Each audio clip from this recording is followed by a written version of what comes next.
మీకోసం ఏ పనైనా చేస్తానని ప్రమాణం చేస్తున్నాను.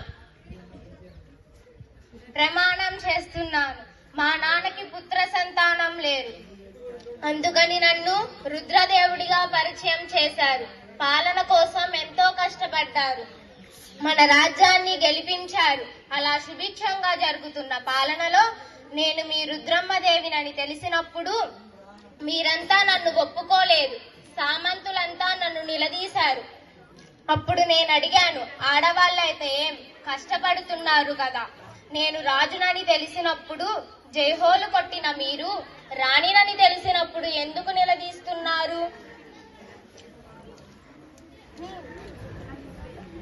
నిలదీస్తున్నారు? నా పాలనలో గొడవ, అది కూడా ఒక నది కోసం. ఒకే తల్లి పాలు తాగిన వారు అన్నదమ్ములైతే ఒకే నది నీళ్లు తాగిన వాళ్ళం. అన్నదమ్ములం అక్క చెల్లిలం కాలేమా?